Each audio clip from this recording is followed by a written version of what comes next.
welcome to today's Sky Racing News, and we're going to start with the two-year-olds. We're counting down to the Blue Diamond on Saturday, but the Sydney Golden Slipper as well. And Peter and Paul Snowden have got an abundance of two-year-olds heading towards Sydney Slipper. McLaren is one of those on Saturday in the Silver Slipper, and Strasbourg is another. It barrier trialled here in Sydney yesterday. Watch it out wide in the China Horse Club colours, really strong. It barrier trialled back in December, then they decided to give it a bit of a freshen up, and now Strasbourg through this trial may have another one, but it will resume in the Todman Stakes at Randwick on March 9. He's a really nice two-year-old, and I know many form analysts rate him very highly. McLaren, he's been taken to the Sydney races the last two Saturdays to try and get the freshness out of him so he doesn't get too nervy going to Rose Hill for the Silver Slipper on Saturday.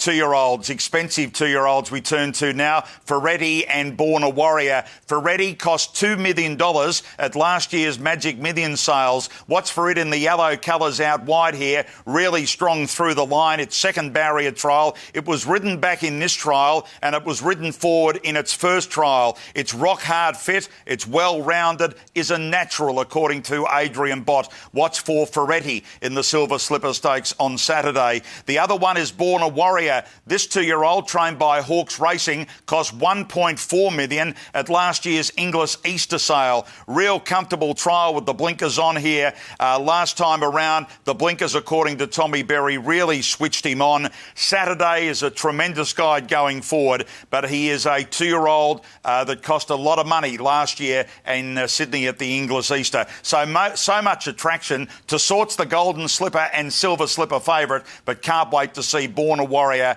and also Ferretti debut at Rose Hill on Saturday. The Tab Highway will see a really promising three-year-old called Burning Crown come to the races. Now, this horse went in a trial at Tamworth. Look, it won by nearly 10 lengths, but it does it so easily down the straight. It runs Saturday for Tommy Berry. It's high up in the market in the Country Championship qualifier, but it'll need a run preparing for that, so watch for Burning Crown on Saturday.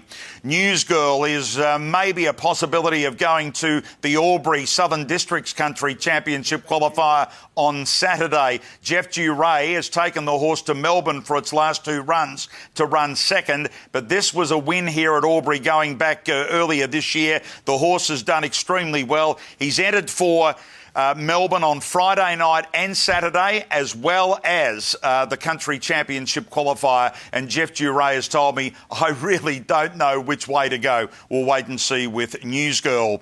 The Blue Diamond on Saturday with the two-year-olds at Caulfield, and many of the favourites have drawn wide. It's impacted the market with Tab in just a slight way. We can tell you lovely Gabby has drawn barrier 12 of 14. Thea has drawn 13. I Am Immortals 9. Brooklyn Hustle worked really well at Caulfield this morning in 11, and Shotmaker $11 chance. It's come up with barrier 14. Of the two-year-old Blue Diamond horses that worked at Caulfield, Shotmaker was the most impressive this morning. And finally, in our racing news, it's not April Fool's Day, but Rupert Lee, the part owner of Chautauqua, has told a Radio Tab interview in Queensland there is a chance that Chautauqua could return to the track. He would certainly still face the embargo. We know what the barrier habits have been of the Grey Flash. He would still face the 2 or 3 barrier trials if the owners make the decision for Chautauqua to come back to the track. At this stage, I stress, there is only a chance. That decision hasn't been finally made.